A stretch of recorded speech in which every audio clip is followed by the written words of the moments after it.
আর যেখানে দয়ার প্রসঙ্গ বলছেন আপনারা, সেখানে প্রোটোকল ভাঙার দরকার ছিল, প্রয়োজন ছিল। দয়া একজন সাহসী ইন্সপেক্টর স্যার, সিআইডির জন্য সবকিছু করতে পারেন। আমরা কোনোভাবেই ওকে হারাতে চাইছি না। এরপরেও যদি আপনাদের মনে হয় যে আমরা প্রোটোকল ভেঙেছি, তাহলে যে শাস্তি আপনারা দেবেন আমরা অ্যাকসেপ্ট করব।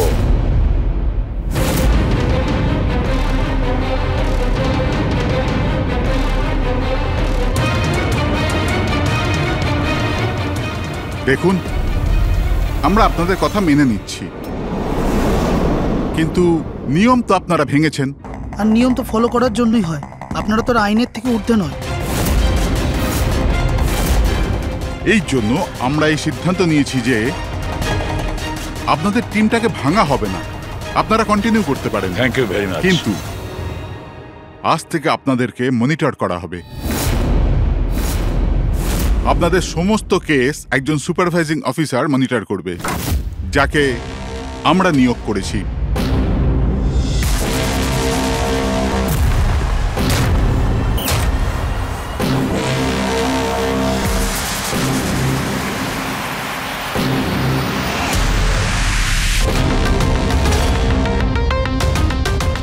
হ্যালো, আমার নাম শীতল। আজ থেকে শীতলই আপনাদের মনিটর করবে। মনিটর করবে মানে এইটা হলো যে আপনাদের কেসের যাই অ্যাক্টিভিটি হোক, সেটা শীতল আমাদের বলবে। আপনাদের কেসগুলোর সমস্ত খবরাখবর রাখবার অধিকার থাকবে শীতলের। আপনাদের টিম আগে থাকবে কি থাকবে না, এটাও আমরা শীতল ম্যাডামের রিপোর্টের পর সিদ্ধান্ত নেব। দেখুন, আজ পর্যন্ত আপনারা যা চেয়েছেন করেছেন, কিন্তু এখন সিচুয়েশন বদলে গেছে। আজ থেকে আপনাদের সমস্ত কেসে শীতলকে ইনভলভ করতে হবে।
আমার কাজের ধরন কিছু আলাদা, আর আর আপনাদেরকে আমার কাজ ফলো করতে হবে। তার মানে আপনি এটা বলতে চাইছেন যে আজ থেকে আপনি আমাদের বস?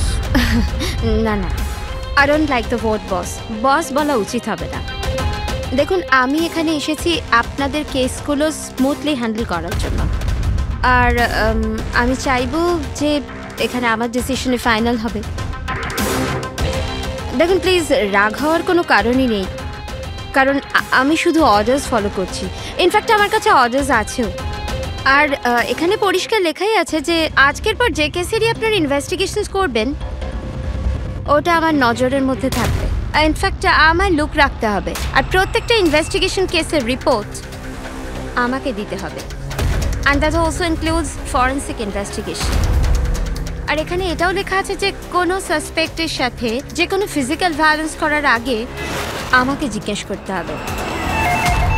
দেখুন, হ্যালো এসিপি প্রদ্যুমান। আচ্ছা ঠিক আছে, আমরা আসছি। ওকে, দুটো খুন হয়েছে, আমাদের বেরোতে হবে। এত তাড়াতাড়ি বেরোবেন আপনারা? ফাইন্ড আউট করবেন না যে ওই কলটা ফ্রড নাকি সত্যি সত্যি মার্ডার হলো কিনা, এভাবে বেরিয়ে যাবেন?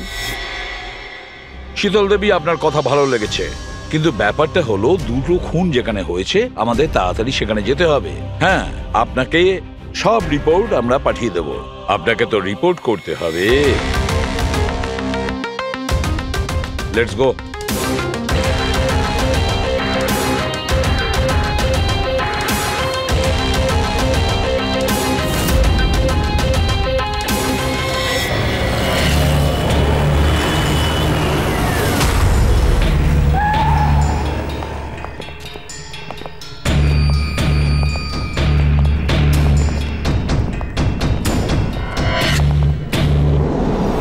কোথায় খুন হয়েছে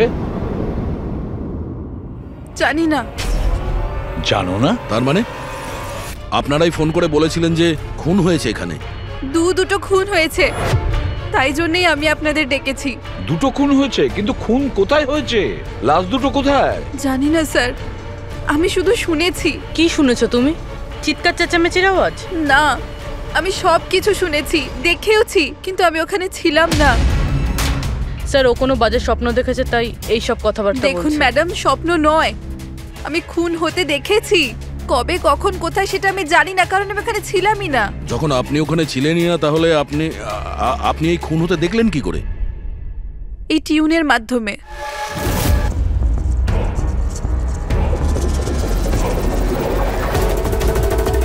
এই বিটটায় অনেক বৃষ্টি হচ্ছে, আশেপাশে গাছ আছে, আর একটা ভাঙা বোটও আছে।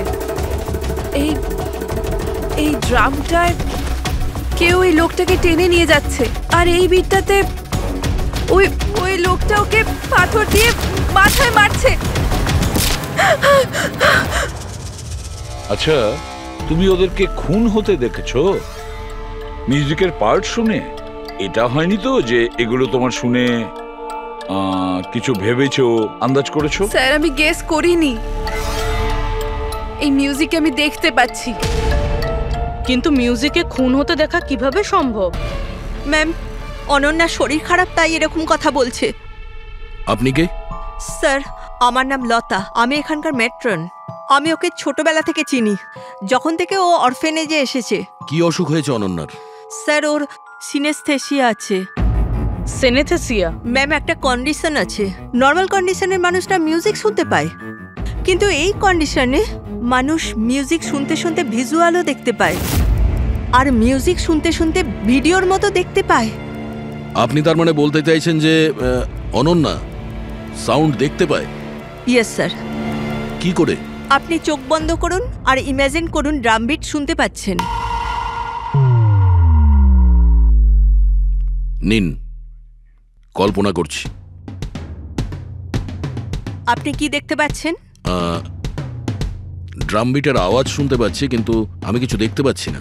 এটা নর্মাল কন্ডিশনে হয়, কিন্তু সিনেস্থেসিয়াতে মানুষ মিউজিকের সাথে নিশ্চয়ই কিছু না কিছু দেখতে পায়। যেমন কিছু মানুষদের দেখতে পায়, রং দেখতে পায়, বা যে কোনো কিছু দেখতে পায়।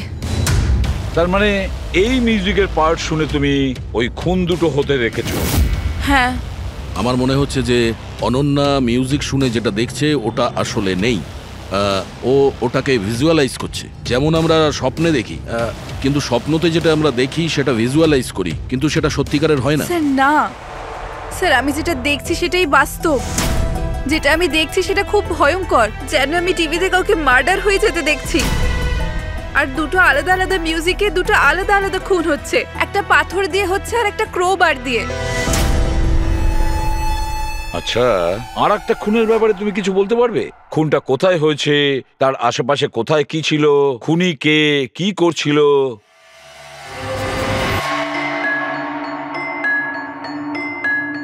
আশেপাশে পাহাড় আছে, একটা লোক নিচে পড়ে আছে, নিজেকে বাঁচানোর চেষ্টা করছে। স্যার, ও এসে গেছে, এসে গেছে স্যার। ওকে মারছে ক্রোবার দিয়ে, স্যার বারবার মেরে যাচ্ছে। ব্যাস, খুনির ফেস তুমি দেখোনি? ঠিক আছে, আমরা এই কেসের ইনভেস্টিগেশন করব। স্যার, আমি এরকম কেসের ব্যাপারে তো শুনিনি। কিন্তু পুরবী যেভাবে ও ডিটেলসে আমাদের গল্পটা বলছিল, সন্দেহ হচ্ছে আমার সত্যি ঘটনা বলছে না তো। স্যার, আমার কিছু মনে আসছে, যেরকম এই মেয়েটা বলল এরকম আমি কোথাও পড়েছিলাম স্যার। কোথাও পাথর দিয়ে খুন করা হয়েছে। তাহলে একটা কাজ করো দয়া, ক্রাইম ব্রাঞ্চে খোঁজ নাও যে এরকম দুটো কেস হয়েছে কিনা। Okay sir? স্যার, যেরকমটা আপনি বলেছিলেন ঠিক এরকমই কেস 2 মাস আগে পুনেতে হয়েছিল, তাকে পাথর দিয়ে হত্যা করা হয়েছিল। আর যা ক্রোবার দিয়ে মার্ডার পানভেলে হয়েছিল এই ধরুন 6 মাস আগে। তো সেগুলোর ফাইল এনেছেন এখানে? Yes, yes, yes. Sir sir, এই কেসগুলো। আর এটা হলো Panvel murder case file. Panvel, ঠিক আছে, থ্যাংক ইউ ভেরি মাচ, আপনারা যেতে পারেন।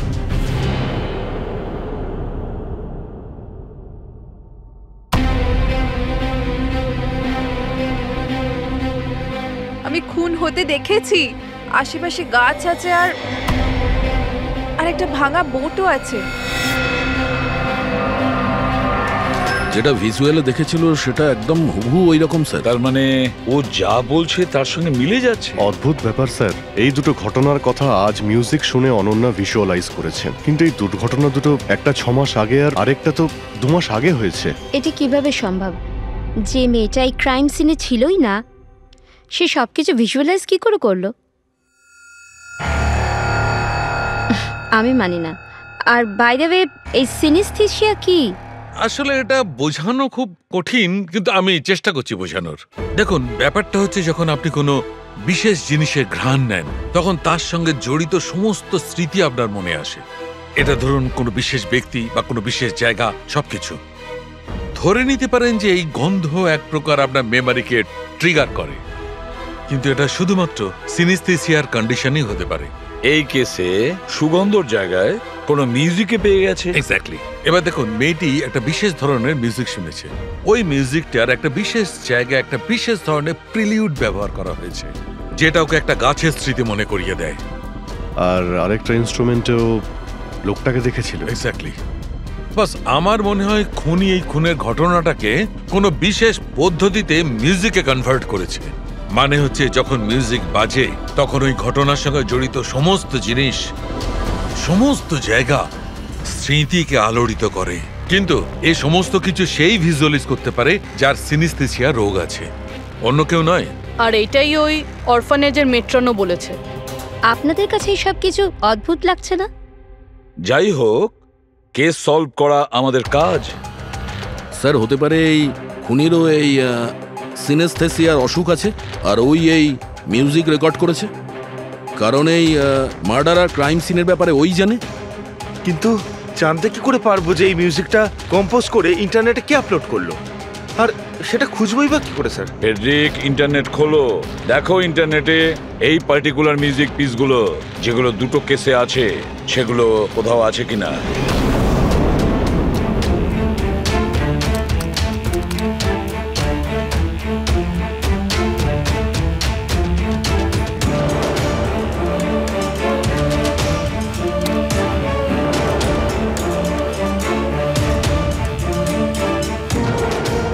স্যার স্যার পেয়ে গেছি স্যার, দুটো টিউনই একই গানের। একটা ইন্ডিয়ান টিম বানিয়েছে। ডেকে নাও ওই ব্যান্ডের লোকেদের। Okay sir. ওকে, আপনারা আপনাদের ইনভেস্টিগেশন করতে থাকুন, আমি একটা অন্য কাজ সেরে আসছি।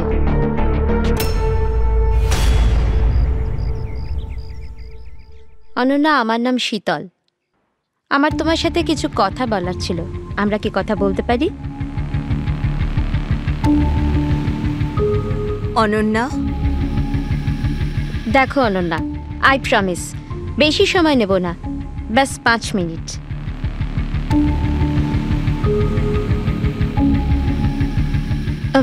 ও কিছু বলছে না কেন? ম্যাম ওই খুব ভয় পেয়ে আছে। ওই ঘটনাটা ওর মাথায় খুব প্রভাব ফেলেছে। ও নর্মাল হতে কিছুটা সময় লাগবে। ওকে। আমার অনন্যার ব্যাপারে এখানে লোকের সাথে কিছু কথা বলতে হবে, পসিবল? হ্যাঁ প্লিজ। মিউজিক টিউন থেকে খুন? এটা কিভাবে সম্ভব স্যার? পসিবল আছে। সিনেস্থেসিয়ার একজন পেশেন্ট তোমার এই মিউজিক পিস শুনে একটা খুনের ব্যাপারে ভিজুয়ালাইজ করেছে, বুঝেছো? তোমার ওই মিউজিক পিসে কোনো খুনের রহস্য লুকিয়ে আছে। আর আমাদের মনে হচ্ছে খুনি সেই যে এই টিউন বানিয়েছে। আমরা খুন করিনি। আর আর সত্যিটাই হলো যে এই টিউন আমরা কম্পোজই করিনি। এই টিউন আমরা ফ্রি সাইট থেকে ডাউনলোড করেছিলাম। কোন সাইট থেকে ডাউনলোড করেছিলে দেখাও। দেখুন স্যার, এই দেখুন স্যার। স্যার এই টিউনটা আমাদের পছন্দ হয় তাই ডাউনলোড করে আমরা গানে দিয়ে দিই। কে আপলোড করেছিল এই টিউনটা? স্যার এটা অজ্ঞাত, অ্যানোনিমাস। অজ্ঞাত? আমাদের সেই অজ্ঞাতকে খুঁজতে হবে। ম্যাম ও আমাদের স্টাফ। ও হলো পূজা, ও হলো রমেশ, ও আরতি। এমনিতে ও এনজিওতে কাজ করে, কিন্তু আমাদের এখানে প্রায় আসা যাওয়া করে। আপনাদের কিছু বলার ছিল অ্যাকচুয়ালি অনন্যার ব্যাপারে। আপনারা কি অনন্যার ব্যাপারে কিছু বলতে পারেন আমার? যেমন ও কোথা থেকে এসেছিল, কবে এসেছিল, আর ওভারঅল অরফানেজে অনন্যার ব্যবহার কেমন? অনন্যা খুবই অদ্ভুত মেয়ে, সব সময় যেন ডিস্টার্ব থাকে।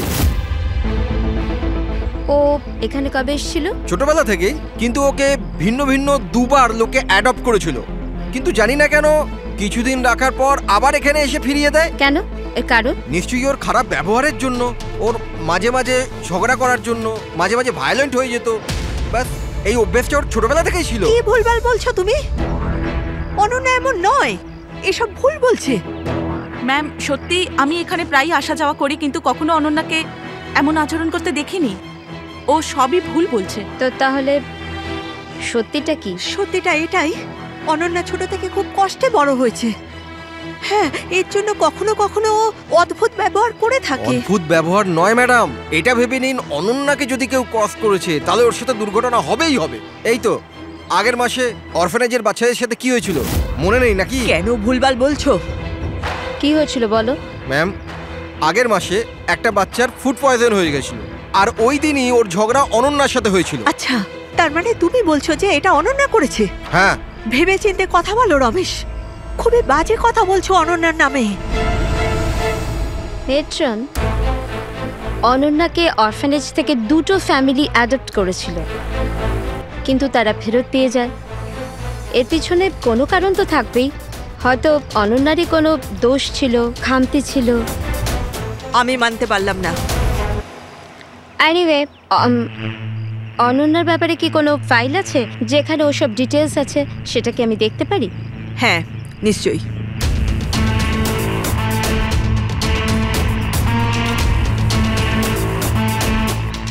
এই নিন।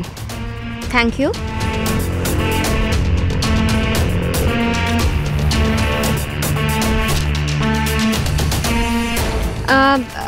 থ্যাংক ইউ মেট্রন, কিন্তু আমাকে এখনই বেরোতে হবে। আচ্ছা, আমি এই ফাইলটা কদিন বাদে ফেরত দিলে কি চলবে? হ্যাঁ।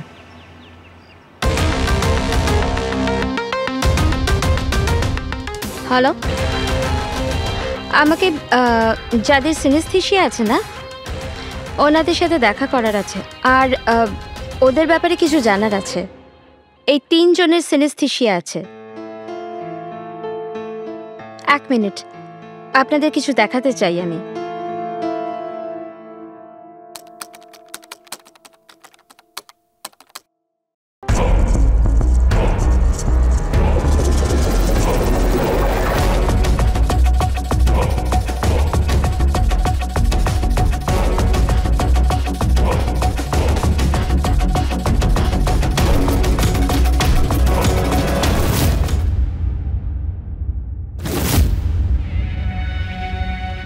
এখন আপনি বলুন, আপনি এই টিউনটা শুনে কি ভিজুয়ালাইজ করলেন?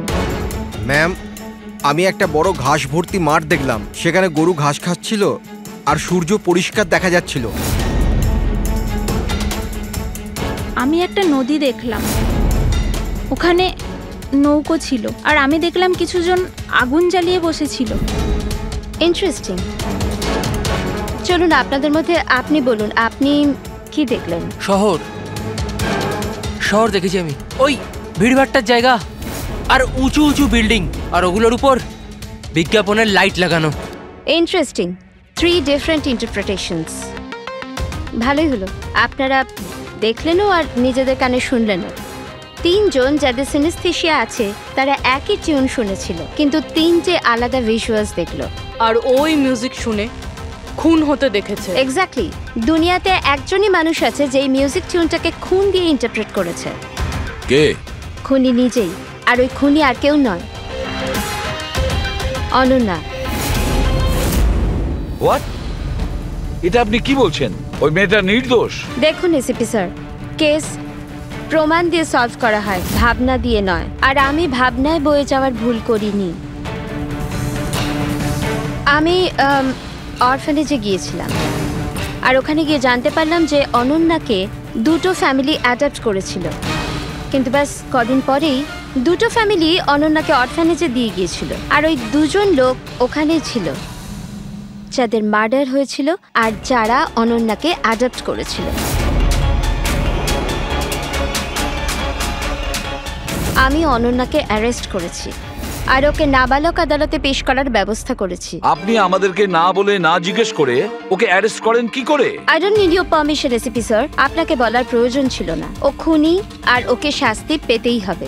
আপনি ওই ক্রাইম সিনের ফটো আর পোস্টমর্টম রিপোর্ট দেখেছেন? অফকোর্স দেখেছি। তো হয়তো ভালো করে আপনি দেখেননি, না হলে ওকে আপনি অ্যারেস্ট করতেন না। খুনি অনেক শক্তি প্রয়োগ করেছিল খুন করার জন্য। একটা 15 বছরের মেয়ে দুজনকে এত নৃশংসভাবে খুন করতে পারে না। আপনার ওই মেয়েটাকে বাঁচানোর চেষ্টা করছেন। দেখুন, মেয়েটি নির্দোষ আর আমরা কোনো নির্দোষের শাস্তি চাই না। অনন্যা খুনি, এর শাস্তি ওকে পেতে হবে, তাই আমাকে অ্যারেস্ট অর্ডার দিয়েছি আর এটা আমার ডিসিশন আর এটাই ফাইনাল ডিসিশন। আপনারা শুধু সময় নষ্ট করছিলেন। আর হ্যাঁ, এই মিডিয়াকে এই কেসটার ব্যাপারে জানাতে হবে। আপনারা প্লিজ মিডিয়াকে জানিয়ে দেবেন যে কেসটা সলভ হয়ে গেছে। আপনি যদি কেস সলভ করেন আপনিই বলে দিন, আমাদেরকে কেন বলছেন? ফাইন, নো প্রবলেম, আমি বলে দেব। কিন্তু এটা আপনারা আমার ওয়ার্নিং ভেবে নিতে পারেন, নয়তো আশা করছি এরপর থেকে আমার সমস্ত কথা আপনারা শুনবেন।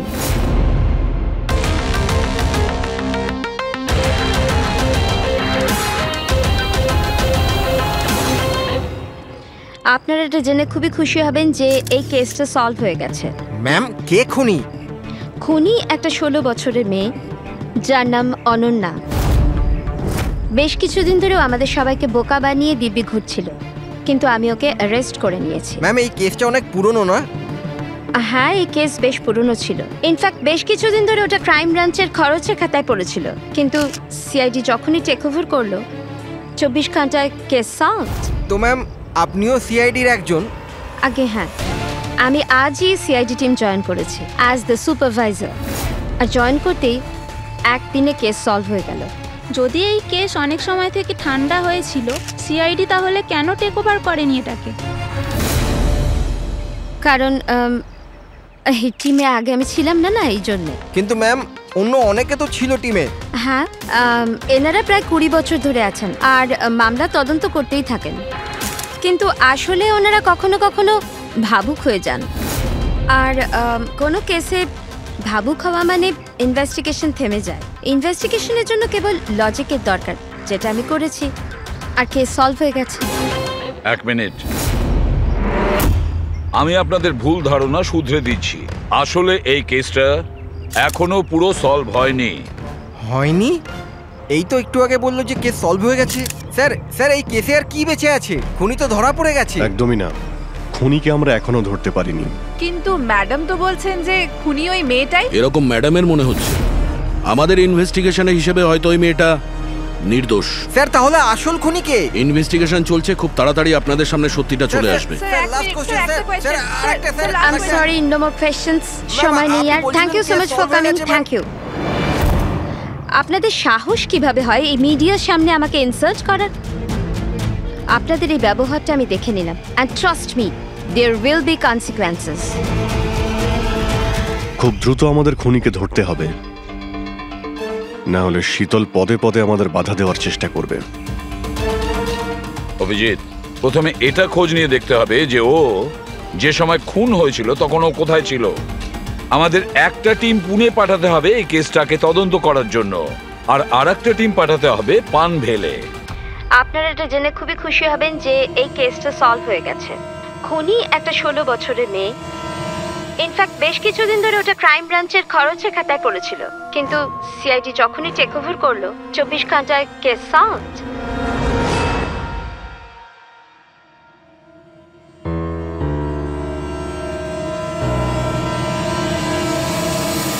দেখুন, 23শে ফেব্রুয়ারি বিকেল 4টে থেকে 7টার সময় অনন্যা কোথায় ছিল? সাধারণত তখন বাচ্চারা বাইরে যায় খেলতে, আর 9টার মধ্যে চলে আসে। আচ্ছা, অনন্যা অরফানেজ গিয়েছিল না বাইরে? না স্যার, অনন্যা এখানেই ছিল আর কোথাও যায়নি। এটা আপনি এত জোর গলায় কি করে বলছেন? এর জন্যই বলছি, কারণ আমার অনুমতি ছাড়া কোনো বাচ্চা বাইরে যেতে পারে না। কিন্তু কখনো কখনো অনন্যা কয়েক ঘন্টার জন্য অরফানেজ থেকে উধাও হয়ে যেত, এটাও তো বলো ওনাদের। স্যার, ও মিথ্যে বলছে। ও অনন্যাকে হিংসে করে। আমি কেন অনন্যাকে হিংসে করব? তাহলে ওকে বদনাম কেন করছো? আমাদেরকেও বলেছে এখানে কিছু কিছু লোকের পেছনে লাগে। স্যার আমি শুধু অনন্যার ব্যাপারে আপনাদের খোঁজ খবর দিচ্ছিলাম। তাহলে এটাও বলো না যে আগের বছর অনন্যা তোমার নামে কমপ্লেন করেছিল। এর বিরুদ্ধে কেন? স্যার ও এখানের বাচ্চাদের মারতো, অনন্যা ওর নামে কমপ্লেন করেছিল, সাসপেন্ডও হয়েছিল। তখন থেকে অনন্যাকে ঘৃণা করে। একটা কথা বলো, অনন্যাকে ওই মিউজিক পিস শুনতে কে বলেছিল? স্যার ইনি। হ্যাঁ স্যার, অনন্যা মিউজিক পছন্দ করতো। অনেকবার ওকে নানা ধরনের গান শুনতে দেখেছি। এর জন্য ওকে আমি মিউজিক শুনতে দিতাম। বুঝতে পারিনি এতে প্রবলেম হয়ে যাবে। আচ্ছা, আপনাদের মধ্যে কি কেউ মিউজিক ইনস্ট্রুমেন্টস বাজাতে জানেন? স্যার আমি পিয়ানো বাজাতাম। স্যার আমিও পিয়ানো বাজাই। আচ্ছা একটা কথা বলুন, যেদিন পুনেতে খুন হয়েছিল সেদিন আপনারা কোথায় ছিলেন? আমরা সব বাচ্চাদের নিয়ে পুনা গিয়েছিলাম। সেদিন আপনারা সবাই পুনাতে ছিলেন? কি ছিল ওখানে? ওখানে একটা ইভেন্ট ছিল তাই। স্যার হ্যাঁ, এরা প্রত্যেকে সাধু সাজার নাটক করছে। একটা কাজ করি আমরা, এদের প্রত্যেকের কম্পিউটার চেক করো, দেখো কে এই মিউজিক পিস বানিয়েছে আর আপলোড করেছিল। কারণ যে এই মিউজিক পিস বানিয়ে আপলোড করেছে না, সেই খুনি হতে পারে।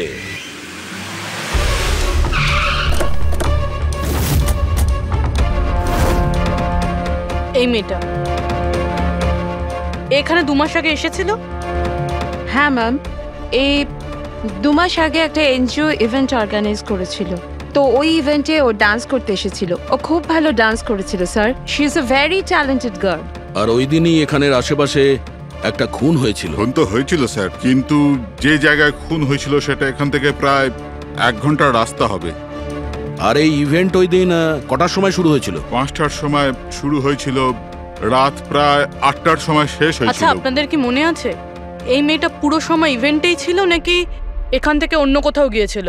এই মেয়েটা 6টার সময় স্টেজে উঠেছিল আর ইভেন্ট শেষ হওয়া পর্যন্ত স্টেজেই ছিল।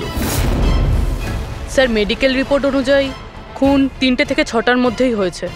এই দেখো, এটা হচ্ছে সেই জায়গা যেখানে খুন হয়েছিল, আর এই জায়গায় ইভেন্ট ছিল। এখান থেকে এখানে পৌঁছানোর জন্য মিনিমাম 1 ঘন্টা লাগে। স্যার হতে পারে ও দুপুরবেলায় বেরিয়ে গেছিল, খুন করে তারপরে ইভেন্ট জয়েন করেছিল। আরে না না ম্যাম, এরকম কিছুই হয়নি। অ্যাকচুয়ালি ইভেন্ট শুরুর আগে আফটারনুনে রিহার্সাল ছিল, আর ওই মেয়েটা ওখানে 4টে পর্যন্ত ছিল। আর এরপর 5টা থেকে সমস্ত স্টুডেন্ট ব্যাক স্টেজে এক জায়গায় হচ্ছিল। 4টের সময় রিহার্সালে ছিল, হ্যাঁ। আর 5টার সময় ব্যাক স্টেজ। Yes. আর একটু আগে আপনি বললেন 6টার সময়ও স্টেজে ছিল। যদি এটা হয় তো অনন্যা খুন কি করে করবে? আর যদি অনন্যা খুন না করে থাকে তাহলে খুন করলোটা কি? সমস্ত রিপোর্ট আর এভিডেন্স তৈরি করার পর আমার মনে হচ্ছে যে অনন্যা নির্দোষ। আপনার কোনো অবজেকশন? No your honour. কিন্তু স্যার এনার কাছে পুনের মার্ডার কেসের এভিডেন্সের রিপোর্ট আছে। পানভেল মার্ডার কেসে নির্দোষ প্রমাণ করার কোনো এভিডেন্স বা কোনো রিপোর্ট নেই। এরকম হতে পারে যে অনন্যা অরফানেজ থেকে বেরিয়ে গিয়েছিল আর মার্ডার করে আবার ফিরে গিয়েছিল। It can be possible, right sir? আপনার কাছে যদি কোনো প্রমাণ থাকে তো প্লিজ দিন, যাতে এটা প্রমাণ হয় যে যখন খুন হলো অনন্যা পানভেলে ছিল। দেখুন, এভিডেন্সেস আর সাক্ষ্য প্রমাণ অনুযায়ী এই কেসটা ডিসমিস করে দেওয়া হচ্ছে। অনন্যাকে দয়া করে ছেড়ে দিন।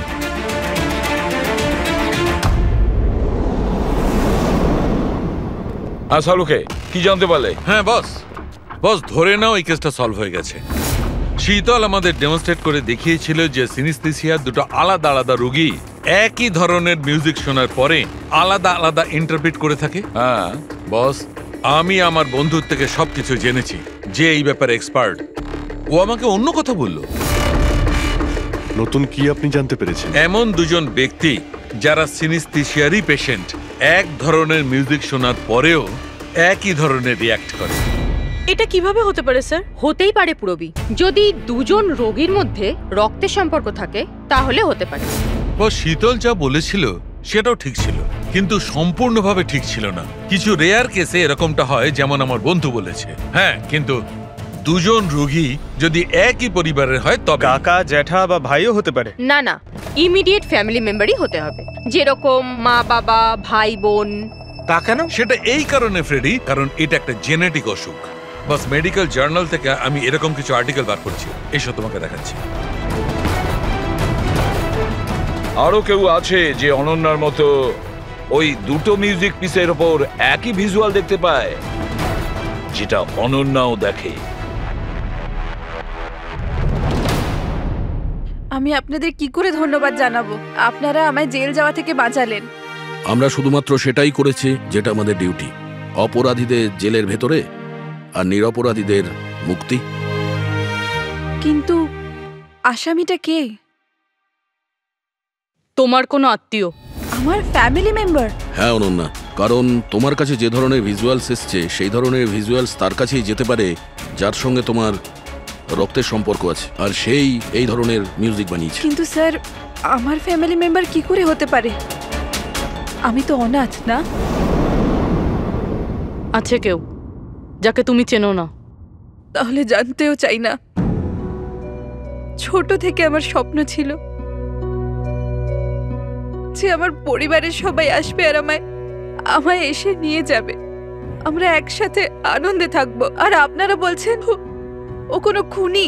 আমরা তোমাকে শুধু সেটাই বলছি যেটা সত্যি। অনন্যার নামের প্যাকেজ এসেছে, দরজার বাইরে রাখা ছিল।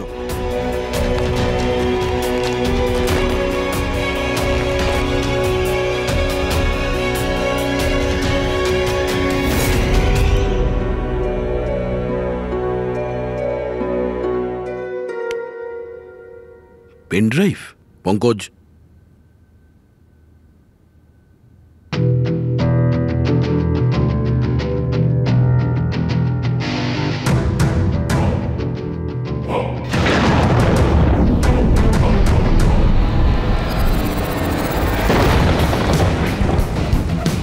আমি বাড়ি দেখতে পাচ্ছি, খুব বিদ্যুৎ চমকাচ্ছে। কোনো মহিলা বাড়ির মধ্যে দৌড়াদৌড়ি করছে আর একটা দোলনাও আছে বাইরে। কেউ ওই মহিলার পিছনে ক্রোবার নিয়ে দৌড়চ্ছে। আর কি? ওই মহিলাকে ক্রোবার দিয়ে মারছে। কাকে মারতে দেখলে? জানি না স্যার, এটা তো একটা চিঠিও আছে। আনিয়া, এটা তোমার ভবিষ্যৎ। তুমি যা দেখেছো তোমার সাথে তাই হবে, এটাকে কেউ আটকাতে পারবে না। এই মিউজিকের সাথে অনন্যা যেটা দেখেছে, কেউ ওই মহিলাকে মারতে চলেছে। আর একটা বাড়ি আছে, বাড়ির সামনে বিদ্যুৎ চমকাচ্ছে আর আর দোলনা আছে। আর স্যার, খুনি খুন ক্রোবার দিয়ে করে। এতদিন আমরা ভাবতাম খুনি আগে খুন করে তারপরে মিউজিক বানায়, কিন্তু এখানে তো উল্টো।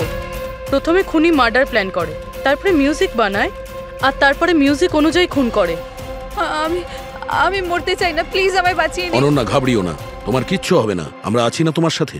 সবার আগে ওই খুনিকে খুঁজতে হবে, যে কোনো ভাবেই হোক। কিন্তু যদি খুনি ওর পরিবারেরই একজন হয় তাহলে খুঁজবো কি করে?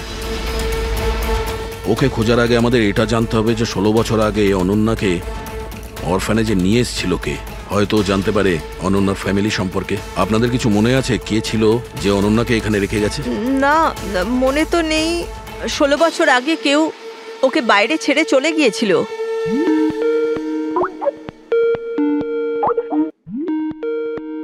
শীতল ম্যাডামের ফোন, ভিডিও কল করছে। হ্যালো, আমি বাস এটাই বলার জন্য ফোন করলাম যে ওই মেয়েটাই খুনি। সময় নষ্ট করবেন না আপনারা, প্লিজ ওকে গ্রেফতার করুন। শীতল ম্যাডাম, কোর্ট তার সিদ্ধান্ত জানিয়ে দিয়েছে, আর কোর্টের কি সিদ্ধান্ত সেটা আপনিও শুনেছেন। এই কোর্টের চক্করে আপনারা সময় নষ্ট করছেন। প্লিজ, আপনারা ভুল আর আপনাদের এটা মেনে নিতেই হবে। স্যার, স্যার, এটা সেই বাড়ি। ওই বাড়ি? কোন বাড়ি? আমি এই মাত্র যেটা দেখলাম, ওই যেখানে খুন হতে চলেছে, ওই গাছ, দোলনা, এটাই ছিল স্যার। কোন জায়গার কথা বলছে মেয়েটা? শীতল ম্যাডাম, এখন আপনি কোথায় আছেন? আমি এখন আমার বাড়ির বাইরে। আর কোথায় থাকবো? আপনার প্রাণের সংশয় আছে। কি বলছেন আপনি অফিসার? আমার প্রাণ বিপদে আমাকে কে মারবে? দেখুন শীতল ম্যাডাম, উনি আপনাকে মারার জন্য মিউজিক কম্পোজ করেছে, যেটাও আমাদের পাঠিয়েছে। আর ওই মিউজিকের হিসাবে আপনার ঘরের কি লোকেশন। বাচ্চাদের মতো কথা বলছেন অফিসার? আমাকে ভয় পাওয়ানোর জন্য সব করছেন না, আর আমি ভয় পাচ্ছি না। আর আমাকে সব বলছেন আপনাদের কেসের পথে আমি বাধাটা। শীতল ম্যাডাম, এই ব্যাপারে আমরা পরেও কথা বলতে পারবো। আমার কথা মন দিয়ে শুনুন। আপনি ইমিডিয়েট বাড়ির ভেতরে যান আর দরজা জানলা সব বন্ধ করুন। আর আমরা যতক্ষণ না ওখানে পৌঁছই আপনি কারোর কথায় দরজা খুলবেন না। মানে? আমি আপনাকে পরে বোঝাবো। এখন আমি আপনাকে যেটা বললাম সেটা করুন।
তুমি আমার উপর আক্রমণ করছো কেন? তুমি জানো না এর ফল কি হবে? আমি তোমাকে ছাড়বো না। আমার কাছ থেকে বেঁচে তুমি পালাতে পারবে না। কে তুমি? ওই দাঁড়া। আমাকে অফিসার।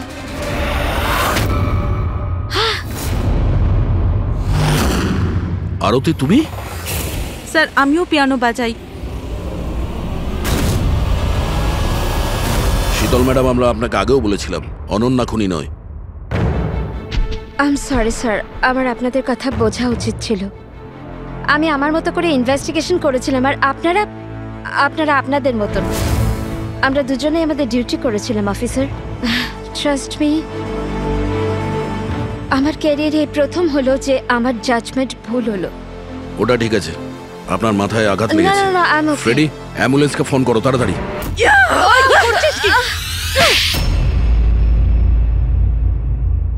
শীতল ম্যাডামের ওপর হামলা করেছো কেন তুমি? আমার মেয়েকে বাঁচানোর জন্য।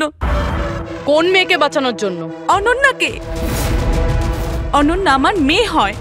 শীতল তাকে জেলে পাঠাতে চলেছিল, এই জন্য আমি ওকে শিক্ষা দিতে চেয়েছিলাম। আর খুন কেন করেছো?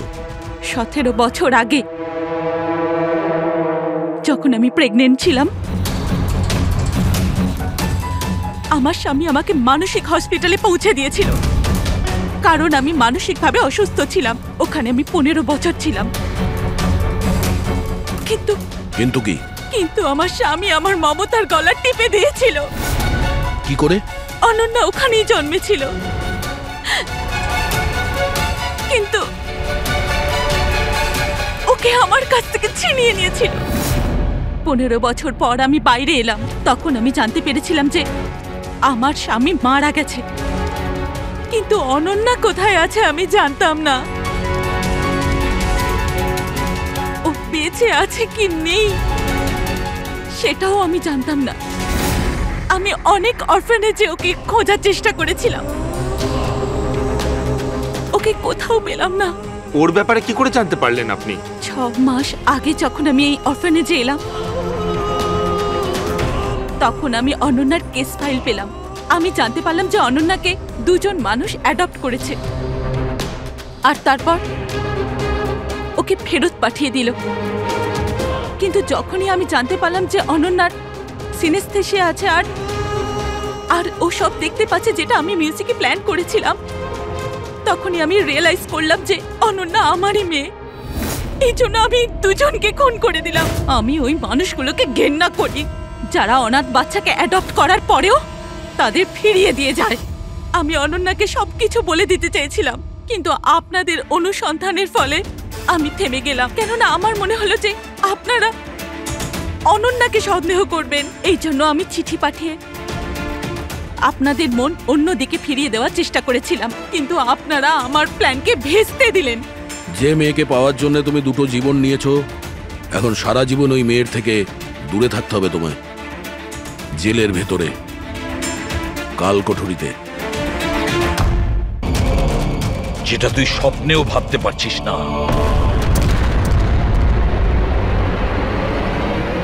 এসিপি স্যার, আমাকে হুমকি দিচ্ছেন? তোর কপাল ভালো যে আমরা শুধু মুখে বলছি, কিন্তু যদি দয়া থাকতো তো কি করতো? খুব বেশি হলে আমার জন্য এক কাপ চা নিয়ে আসতো।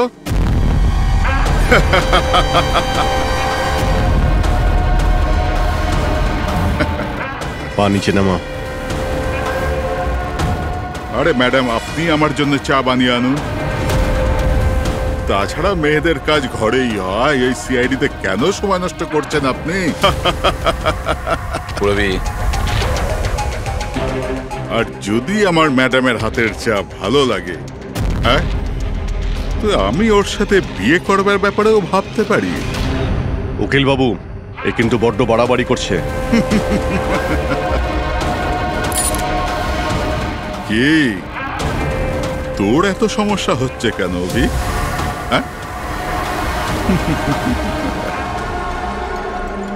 তোর এই ম্যাডামের সাথে কোনো চক্কর চলছে নাকি রে?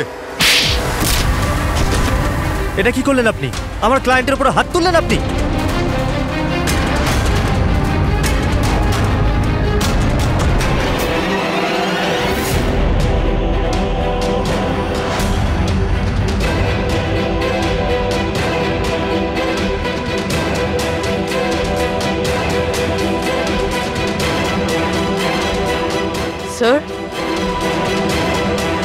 Sir, he's dead. কি?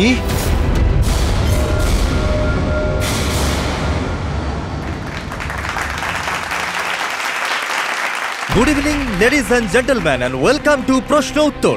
আমি আপনাদের হোস্ট অভয় কুমার আপনাদের স্বাগত জানাই।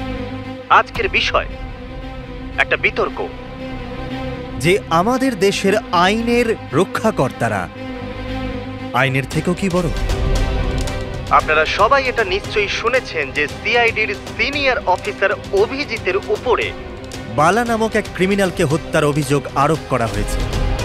এই জন্য আমাদের মাঝে আজকে উপস্থিত আছেন নিজেই senior inspector Abhijit from the CID bureau, যার সাথেই এসিপি প্রদ্যুমান স্যারও, ওয়েলকাম স্যার, আর senior inspector Daya CID bureau থেকে। আমাদের প্যানেলিস্ট হলেন ex army officer Mr Ranbir, ex IB officer Sanjit sir, আর এক্স জাজ মিসেস মন্দিরা, আর সঙ্গে আছেন ক্রাইমের senior editor Madan Kumar sir, আর সঙ্গে উপস্থিত আছেন সিনিয়র জার্নালিস্ট আর হিউম্যান রাইটস অ্যাক্ট্রেস। তাহলে আমি শুরু করতে যাচ্ছি হিউম্যান রাইটস অ্যাক্ট্রেসকে দিয়ে। বলুন, এই কেস সম্পর্কে আপনি কি বলবেন? এদের মতো অফিসারদের জন্যই আইনের নাম খারাপ হচ্ছে দেশে। একদম ঠিক। হাতে বন্দুক কি শক্তি এসে যায়, এনাদের মনে হয় কি যা খুশি তাই করবে, আর মানবাধিকারকে মুছড়ে রেখে দেয় এই সব আইন রক্ষকরা। হ্যাঁ, আমি তো বলি এদের থেকে বন্দুকটাই ফেরত নিয়ে নেওয়া উচিত। বন্দুক চালানোর নৈতিকতা কি হতে পারে এদের ধারণাই নেই। আমি তো এটা বলবো যে এরা একটা সিম্পল কথাকে রং চড়িয়ে বলছে। বালা সিআইডিদের সঙ্গে খারাপ ব্যবহার করেছিল, আর এর মধ্যে যদি হাত উঠেই যায় তার মানে তো এই নয় যে অভিজিতের ওপর খুনের দাগ লাগিয়ে দেওয়া হবে। আর যদি কোনো অপরাধীর হাতে হতো এই খুন, তো তাহলে কি আপনি ছেড়ে দিতেন, বা সাধারণ মানুষের হাতে? না তো। তাহলে যে নিয়ম সাধারণ মানুষের জন্য রয়েছে তা সিআইডির জন্য কেন হবে না? মিস মন্দিরা, আপনি কখন থেকে চুপ করে বসে আছেন? এই বিষয়ে আপনি কি বলতে চান? অভিবাবু, আমি এই জন্য চুপ রয়েছি যে যেই সিআইডির বাহাদুরির প্রশংসা লোকেরা করে থাকে তাদেরকে আজ এখানে অপমান করাটা ঠিক হচ্ছে কি? দেখুন, আমার মনে হয় তর্কের কোনো শেষ নেই। যে অভিজিৎ ঠিক না ভুল, এগুলো নিজস্ব ভাবনার উপর নির্ভর করে। এখন আমি কথা বলতে চাই এসিপি প্রদ্যুমান স্যারের সাথে, যার লম্বা কেরিয়ার দেশের প্রতি দায়িত্ব এবং কর্তব্যে পরিপূর্ণ। এই কেসেতে আপনি কার পক্ষ নেবেন? সিআইডির অভিজিৎ স্যারের, নাকি আইনের পক্ষ নেবেন? দেখুন, আজ পর্যন্ত আমি বরাবর আইনকে সমর্থন করেছি আর পরেও সমর্থন করব। আমি ন্যায়ের পক্ষেই।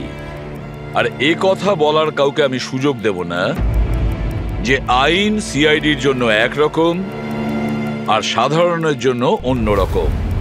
যতক্ষণ না এনকোয়ারি কমিশনের ডিসিশন জানাচ্ছে ততক্ষণ senior inspector Abhijit CID duty থেকে সাসপেন্ড থাকবে।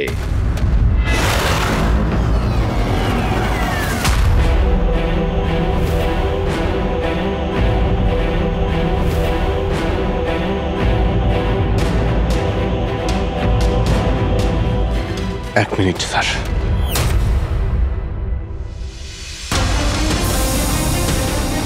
স্যার, আমার ব্যাপারে লোকেরা কি বলল তাতে আমার কিছুই যায় আসে না। এইমাত্র আপনার মুখ থেকে যা শুনলাম তাতে খুব কষ্ট হচ্ছে স্যার। যা কিছু হয়েছিল আপনার সামনেই হয়েছিল, আপনিও ওইখানে ছিলেন। আপনার বুকে হাত দিয়ে বলুন তো স্যার, আমি কি ইচ্ছে করে ওই লোকটাকে মেরেছি? আর যদি আপনার উত্তর হ্যাঁ হয়, তাহলে আমি আদালতের সিদ্ধান্ত শোনার আগেই নিজে গিয়ে ফাঁসি কাটে ঝুলে পড়বো স্যার। অভিজিৎ, রিল্যাক্স। না দয়া, অনেক হয়েছে। এরকম অনেকবারই হয়েছে। অনেক সময় দেখেছি কিছু মানুষেরা আমাদের উপরে অপবাদ দেয়, আর স্যার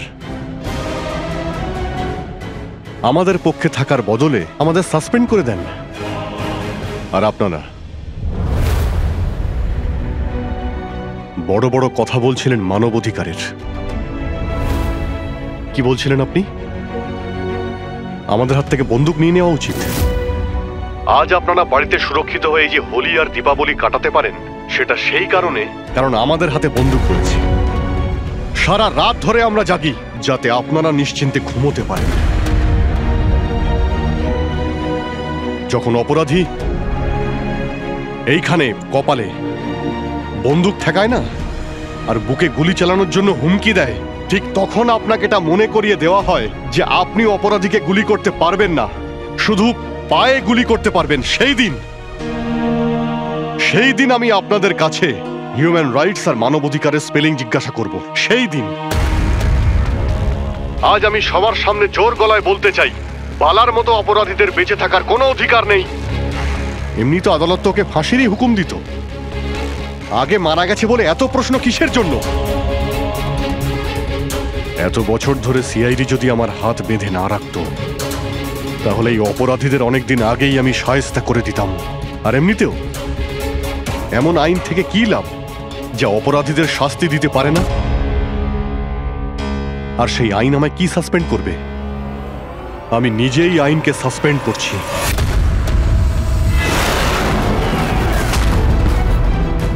মনে সাহস আর পকেটে রেজিগনেশন নিয়ে আমি সবসময় করি।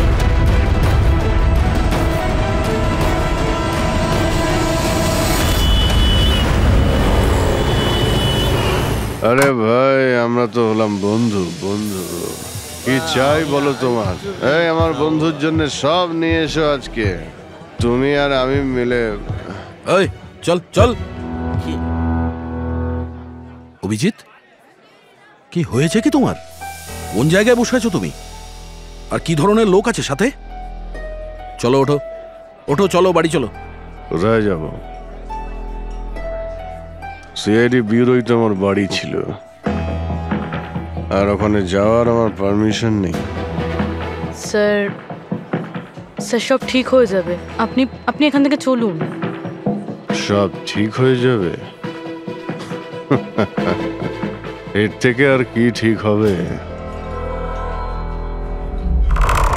আর এখন আমি সিআইডি অফিসার নই।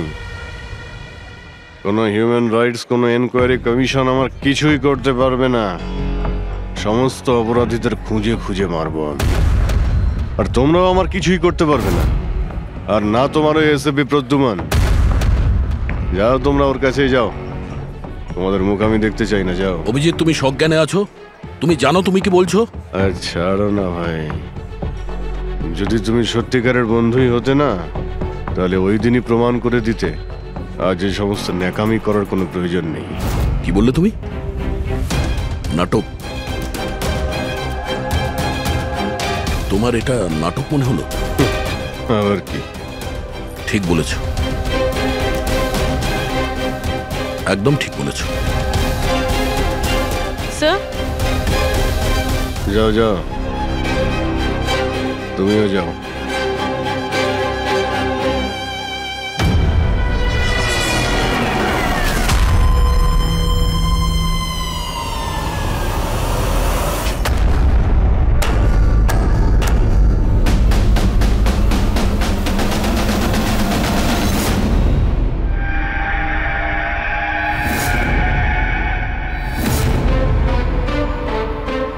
এই, কে এখানে? আমার চোখ কেন বেঁধে রেখেছো? বলো আমাকে, কোথায় নিয়ে এসছো আমাকে? কে তোমরা? এই, বলো আমাকে।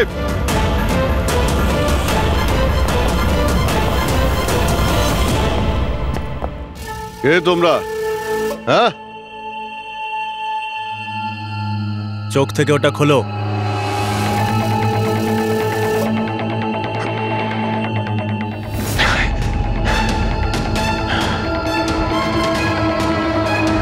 তোমরা জানো কাকে কিডন্যাপ করেছো?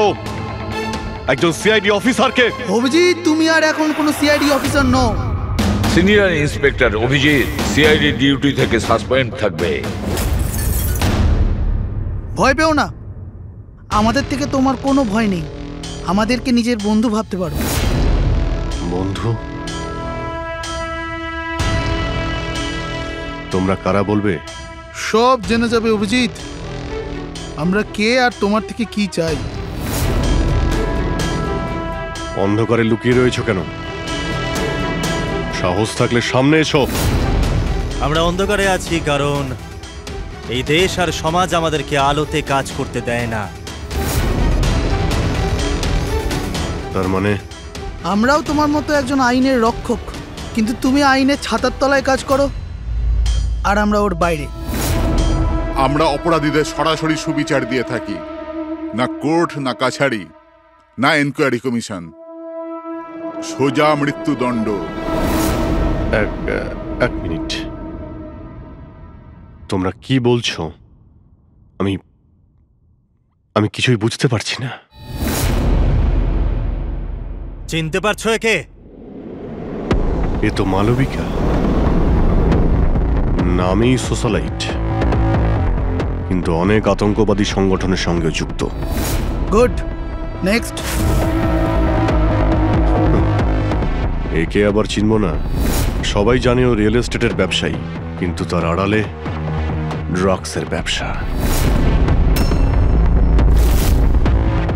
উইলিয়াম? এ তো উইলিয়াম। 7টা মার্ডারের কেস আছে এর উপরে। That's right. কিন্তু এদের ছবি তোমরা আমায় কেন দেখাচ্ছ? আমার কাছে কি চাইছো? বলবো, প্রথমে তুমি এটা বলো যে যদি তুমি এটা জানতে পারো যে এই অপরাধীদের আইন কখনোই সাজা দিতে পারবে না, তখন তুমি কি করবে? যদি এরা কখনো শাস্তি না পায় তো?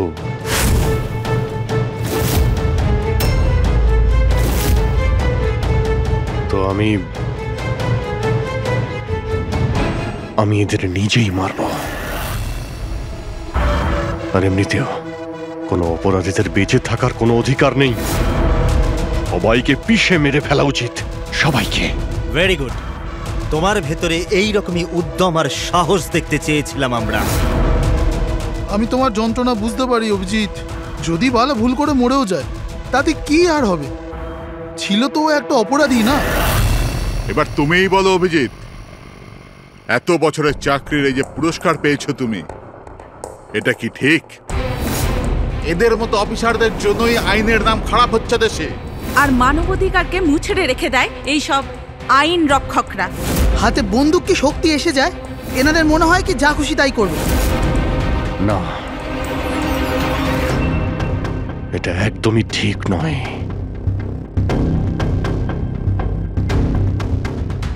শুধু আমিই জানি সবার সামনে এইভাবে অপমানিত হতে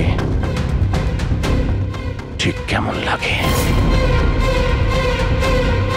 কতটা যন্ত্রণা হচ্ছে আমার।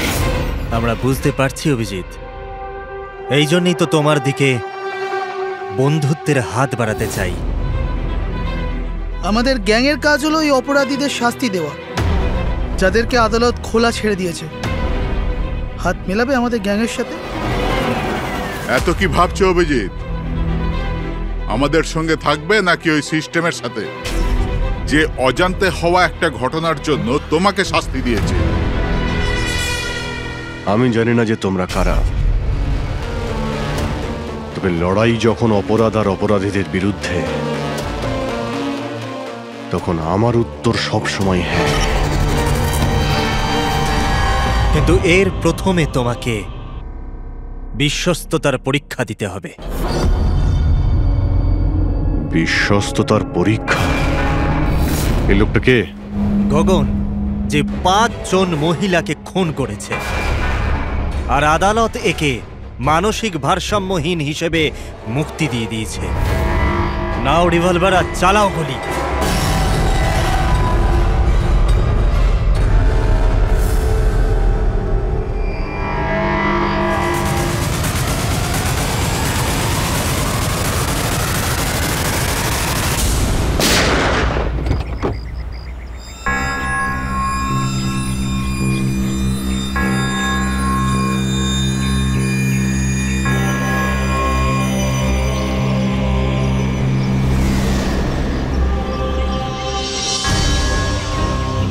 আমাদের ফোনের অপেক্ষা করবেন।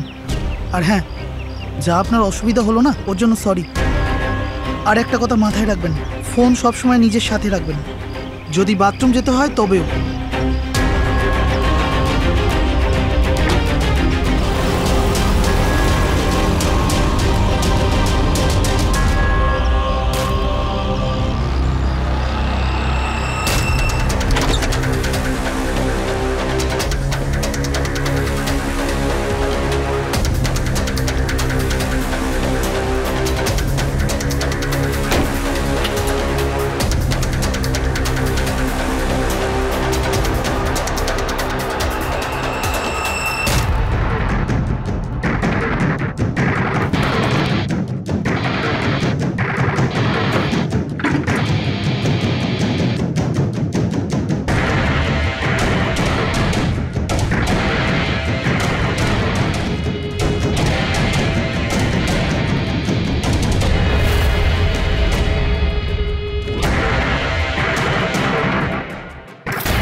আমি এসে গেছি।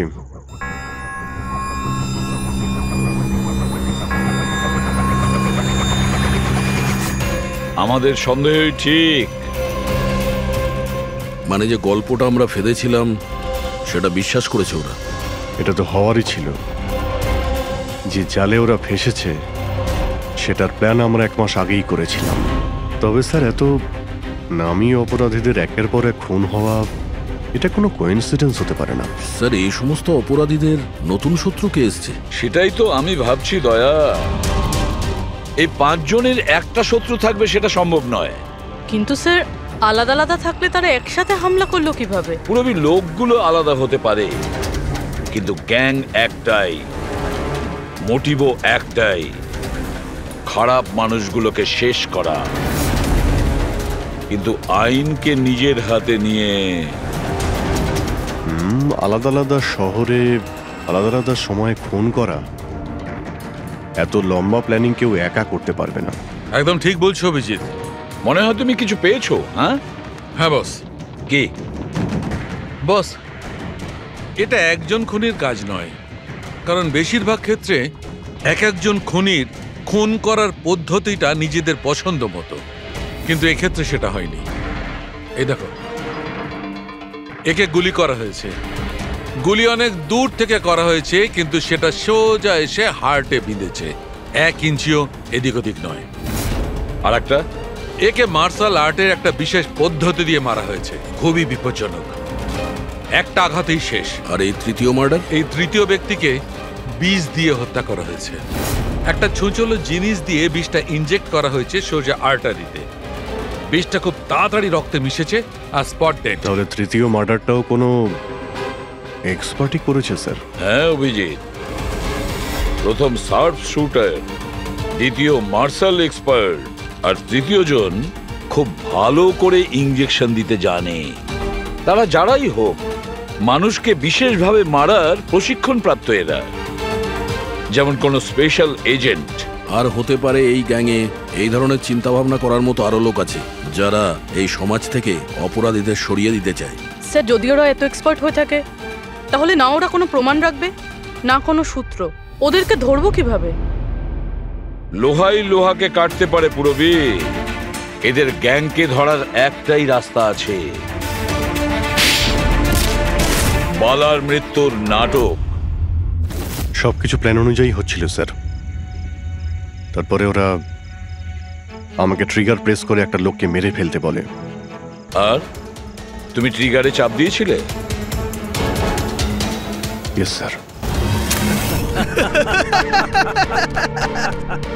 এসব কি হচ্ছে? হ্যাঁ, বলেছিলাম না আমরা, তোমার পরীক্ষা নেওয়া হবে এটা দেখার জন্য যে তুমি এই কাজটাকে পরিণতি দিতে পারবে নাকি। আমায় কাকে মারতে হবে? এমন একজন মানুষ যে মানুষ বলার যোগ্যতা হারিয়েছে, দেশের উত্তরের রাজ্যগুলোতে ড্রাগসের ব্যবসা করে, আর জানি না এর জন্য কত যুবক নিজের জীবন বরবাদ করে দিয়েছে। তার নাম? নিজেকেও অনেক বড় বিজনেসম্যান মনে করে, কিন্তু ড্রাগ ডিলিং করাই হলো আসল কাজ। একবার যদি ও শহরে ফিরে আসে, ব্যাস তারপরে ওর কাজ শেষ। নাম? নামে কি এসে যায়? গুলি মারবার ঠিক 1 ঘন্টা আগে তোমাকে বলে দেওয়া হবে যে কবে আর কোথায় গুলি চালাতে হবে। ট্রিগার কি করে টিপে দিলে? ওর যদি কিছু হয়ে যেত, মারা যেত তো? না দয়া, কিছুই হতো না। ওই বন্দুকটা হাতে নিয়ে আমি বুঝতে পেরেছিলাম ওই বন্দুকের মধ্যে কোনো গুলি ছিল না। অভিজিৎ, ওদের সাথে এমন ভাবে মিশে যাও যেন তোমাকে সন্দেহ না করতে পারে। এটাই হলো রাস্তা ওদের কাছে পৌঁছানোর। কিন্তু ওরা বড় ধরনের কিছু করে ফেলার আগে যদি আমরা ওদের আড্ডাতে পৌঁছে যাই ওদের গ্রেপ্তার করার জন্য। কিন্তু ওদের আড্ডায় পৌঁছাবো কি করে? তোমার চোখে তো পট্টি বাঁধা থাকে। চোখ বাঁধা ছিল, কিন্তু দয়া, ওদের আড্ডা থেকে বাড়ি পৌঁছানো পর্যন্ত আমি রাস্তাগুলো ভালো করে ফিল করেছি, আর যা কিছু আমার মনে হয়েছিল সব পেন ড্রাইভে রেকর্ড করেছি। এগুলো আমার জামা কাপড় আর জুতো। যদি এর থেকে কিছু সাহায্য পাওয়া যায় ওদের আড্ডায় পৌঁছানোর জন্য। স্যার, যা করতে হবে তাড়াতাড়ি করতে হবে। যে কোনো সময় আমার কাছে ফোন আসতে পারে ওই ড্রাগ ডিলারকে মারার জন্য, আর আমি এই ধরনের কাজ করতে চাই না যার পারমিশন আইন আমাকে দেয় না। যতক্ষণ আইন না বলছে আমরা কাউকে মেরে ফেলতে পারি না, সে কোনো বড় অপরাধী হলেও।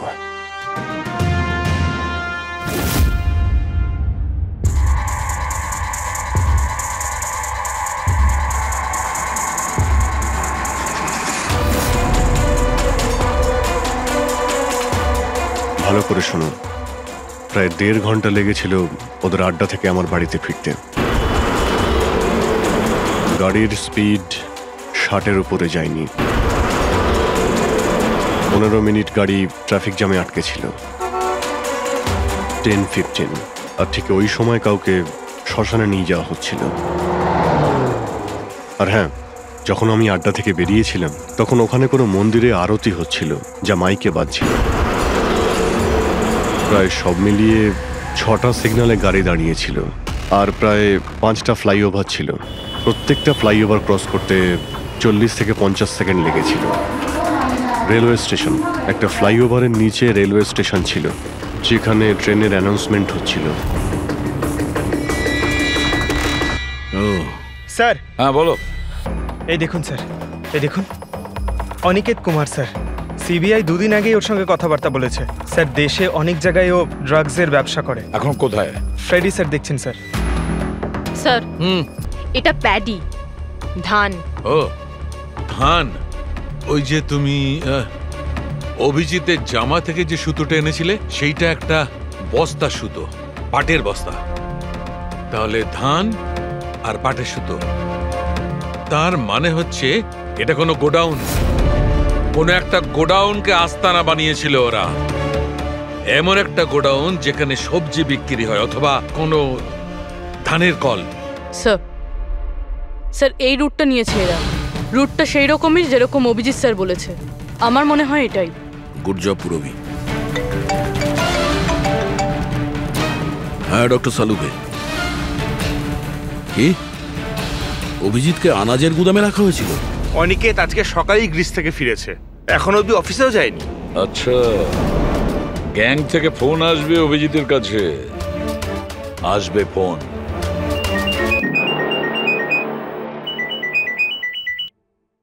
হ্যালো। আপনার জন্য একটা সুখবর আছে অভিজিৎ স্যার। যে সময়ের আপনি অপেক্ষা করছিলেন সেটা এসে গেছে। আজকের এই শুভ দিনে এক অপরাধী শাস্তি পাবে।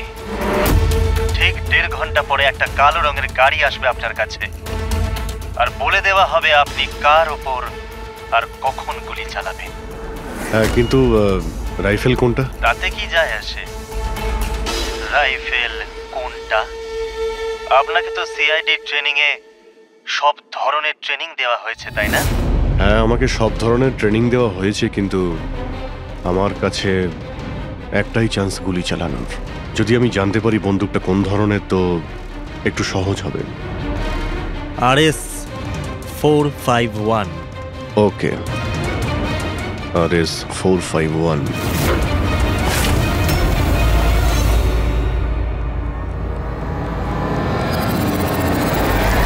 এটা কি বলছেন আপনি? আমার মৃত্যুর ভয় রয়েছে? তাহলে আমি যাবই না কোথাও, ঘরের মধ্যেই লুকিয়ে বসে থাকবো আমি। সমস্ত মিটিং ক্যান্সেল। অনিকেত, বাড়িতে লুকিয়ে থাকলে কোনো লাভ হবে না। ওরা প্ল্যান করে বসে আছে তোমাকে মারার জন্য। ওরা তোমাকে মেরেই ফেলবে। আপনারা কিছু করুন না, আপনারা সিআইডির লোক, বাঁচান আমাকে। বাঁচাবো আমরা তোমাকে। আর এবার গুলি আমাদের অফিসার তোমাকে করবে। তোমার জামার ভেতরে একটা বুলেট প্রুফ জ্যাকেট থাকবে আর কিছু রক্তের প্যাকেট। কিন্তু স্যার, লক্ষ্য এদিক ওদিক হয়ে গেলে যদি গুলি মাথায় লেগে যেত? কিচ্ছু হবে না, কারণ গুলিটাও নকল থাকবে। আর হ্যাঁ, তুমি তোমার কর্মফল ভোগ করবে। তোমাকে শো করে ওই মাস্টার মাইন্ডকে আমরা আগে ধরবো। এবারে বলো, মিটিং এর জন্য কোথায় যাচ্ছিলে তুমি? পরের মিটিং 1 ঘন্টার মধ্যেই হবে। এই মলের বাইরে একটা লঞ্চে হবে। মলের বাইরে? হ্যালো। আমার মনে হচ্ছে মিশনটা ক্যান্সেল করতে হবে। কিন্তু কেন? বালা বেঁচে আছে।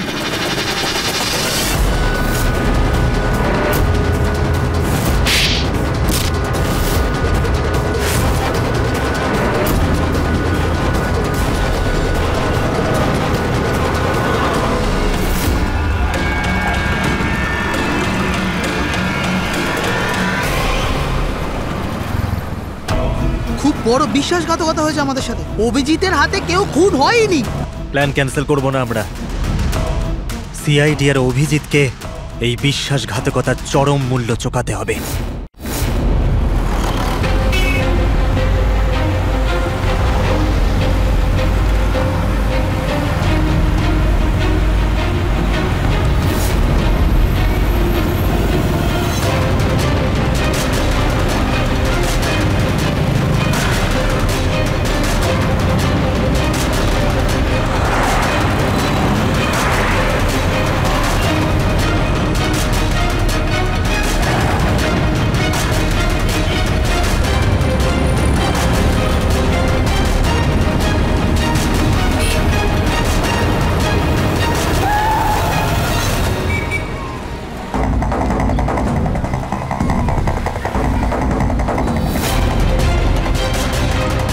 এখানে ওই লোকটা আসতে চলেছে।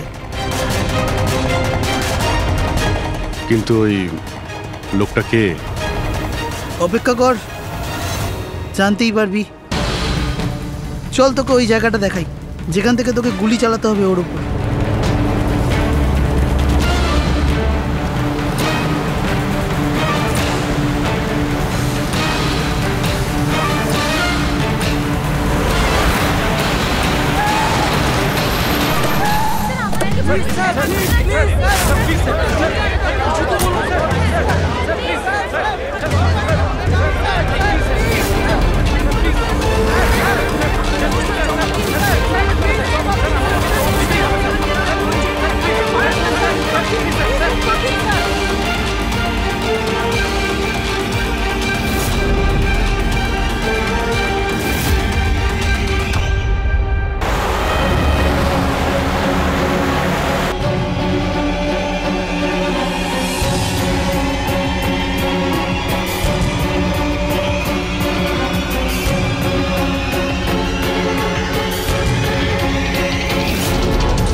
গোডাউন তো একদম খালি, কেউ নেই এখানে।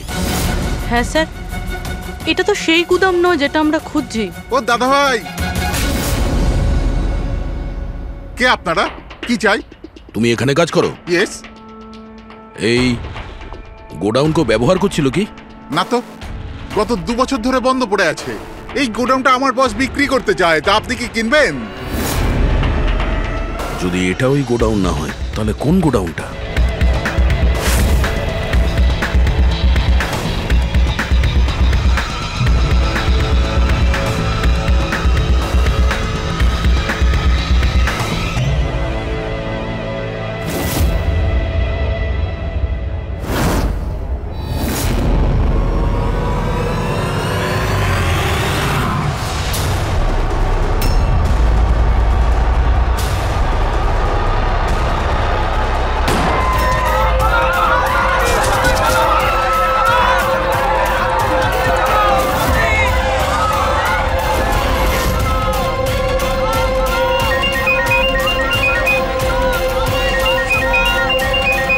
হ্যালো।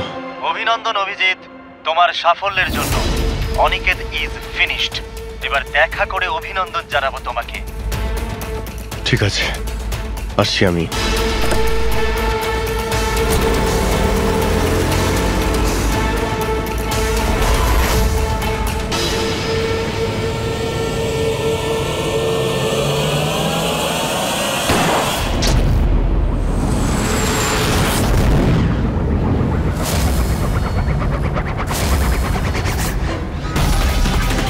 পঙ্কজ, ধরো, ছাড়বে না ওকে।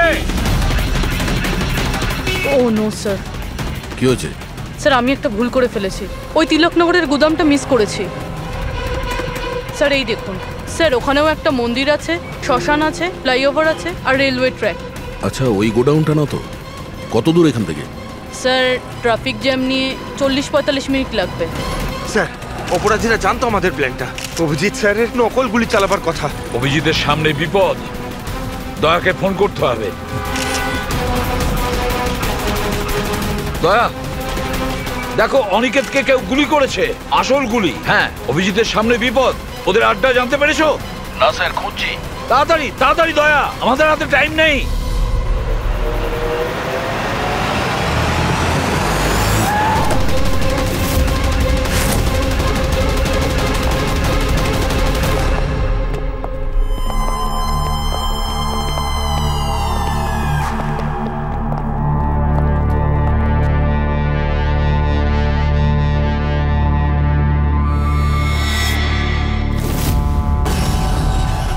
অনেক অনেক অভিনন্দন তোমাকে। Well done.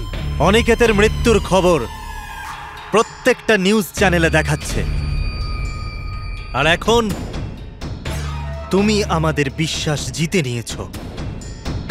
এই জন্য এখন অন্ধকার থেকে আলোতে এসে তোমার সাথে নিজেদের পরিচয় করাবো।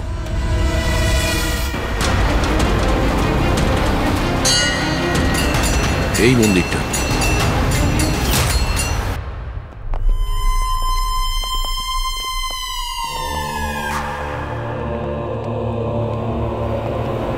আমাদের প্যানেলিস্ট হলেন ex IB officer Sanjit sir, আর এক্স জাজ Mrs Mandira, ex army officer Mr Ranbir. ও, তো আপনারা? হ্যাঁ, আমরা। কেন চমকে গেলেন নাকি আমাদের দেখে? ভুলে গেলেন সেই দিনটা যখন শুধু আমি সমর্থন করেছিলাম আপনাকে?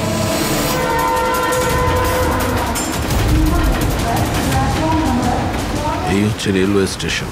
অভিজিৎ, আমাদের সবাইকার লক্ষ্য এক, অন্যায় সাফ করা। কিন্তু আপনাদের চতুর্থ সঙ্গী, ওনার কি হয়েছে? উনি কেন সামনে আসছেন না? আমি সামনে আসবো না, কারণ তুমি একজন বিশ্বাসঘাতক।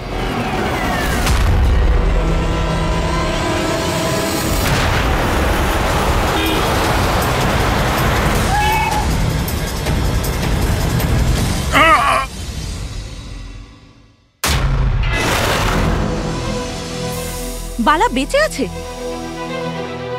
হ্যাঁ, বেঁচে আছে, কারণ এই সব কিছু সিআইডির প্ল্যান মাফিক কাজ ছিল আমাদের ফাঁসানোর জন্য। আর এই হচ্ছে শ্মশান ঘাট। আর অনিকেত? সেও নিশ্চয়ই জীবিত আছে, নিশ্চয়ই এই অভিজিৎকে নকল গুলি মেরেছে।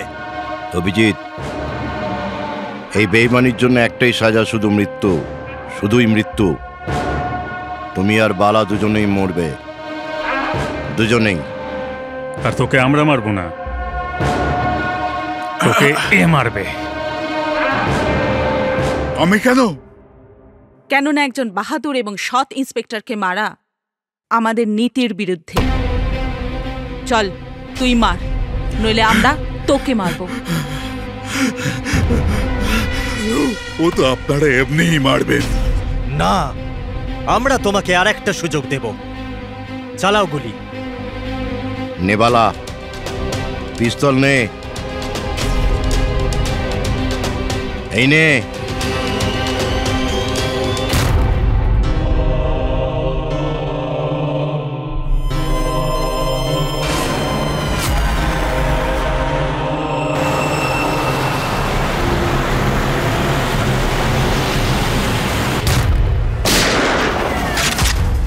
কেউ পালাবে না, চল। আমি আপনাদের হোস্ট অভয় কুমার। আমরা যা করেছি তাতে আমাদের কোনো আফসোস নেই। আমরা তো দেশের জন্য কিছু করতে চেয়েছিলাম, যেরকম আপনারা করে থাকেন। দেশের জন্য কিছু করা তো গর্বের বিষয়, কিন্তু তোমরা যে পথ বেছে নিয়েছো সেটা ভুল পথ, আইনের বিরুদ্ধে। তাহলে আইনই বা কোথায় 100% পারফেক্ট? এটা তো সেই আইনই যেটা থাকা সত্ত্বেও এত অপরাধী সমাজে মুক্ত হয়ে ঘুরছে। ওই অনিকেতকেও আপনি বাঁচিয়ে নিয়েছেন, তাই না? হ্যাঁ, অনিকেতকে আমরাই বাঁচিয়েছি, শুধু গুলি থেকে, আইন থেকে নয়, বুঝেছেন? আর যদি পারফেকশনের কথাই বলেন তো 100% পারফেক্ট কিছুই হয় না, সেটা করতে হয়। আপনাদের এই চিন্তা ভাবনা কি পারফেক্ট? এর কোন গ্যারান্টি আছে যে এই সব কিছু করার সময় তোমরা শুধু অপরাধীদেরই মেরেছ, নির্দোষ কাউকে নয়? আর সেই আদালতের কাছে নিজের অভিযোগ জানিও, সেই আদালতকে যাকে তোমরা অশ্রদ্ধা করতে, আর সেই আদালতই তোমাদেরকে সংশোধন করবে। তারপরেই তোমরা বুঝবে যে দেশের আইনের মর্যাদা কিভাবে দিতে হয়। কেসটা খুবই জটিল ছিল স্যার। হ্যাঁ, আবার অপরাধীও ধরা পড়েছে, আরো একটা কেস ক্লোজ। তোমরা কি বাড়ি যাবে না নাকি? কিন্তু এখনো একজন অপরাধীকে ধরতে বাকি আছে। কি দয়া? Hello CID. কে আপনারা?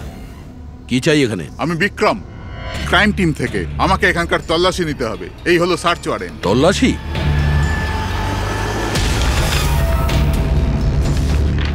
আমাদের আপনাদেরকে অনুরোধ যে আপনারা সবাই আমাদের সাথে কমপ্লিটলি কোঅপারেট করতে থাকবেন। এটা কি আমরা জানতে পারি যে তল্লাশি কেন নেওয়া হবে? দমনের ফাঁসির কেসে আপনাদের সবার এগেনস্টে কমপ্লেন্ট আছে যে আপনারা সবাই এভিডেন্স নষ্ট করতে চেয়েছিলেন।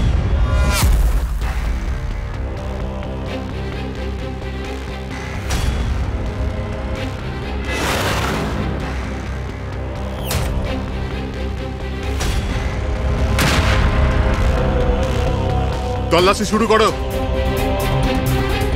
আপনাদের সবার ফোন রেকর্ড চেক করা হচ্ছে আর আপনাদের সবার উপরে কড়া নজর থাকবে।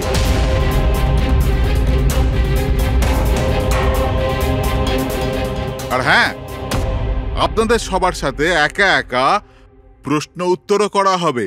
আমার আপনাদের ব্যক্তিগত পরামর্শ হলো, যাই বলবেন একদম সত্যি বলবেন। এটাই সিআইডির ভবিষ্যৎ তৈরি করবে।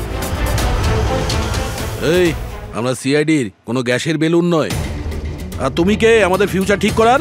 হ্যাঁ, সিআইডির অস্তিত্ব সত্যের উপরে দাঁড়িয়ে রয়েছে, মিথ্যের উপরে নয়। হ্যাঁ, আমি জানি আপনারা সিআইডির লোক, জানি আমি।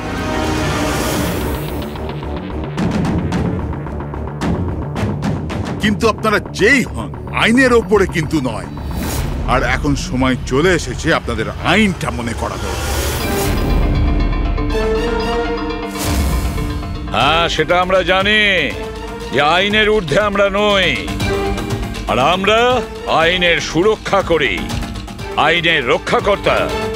আমরা সিআইডি, আর গর্ব করে আমরা বলি আমরা সিআইডি অফিসার। আর আমাদের প্রতিটা রক্তের বিন্দু, প্রত্যেকটা ফোঁটা সিআইডি দেশের জন্য সমর্পণ করছে।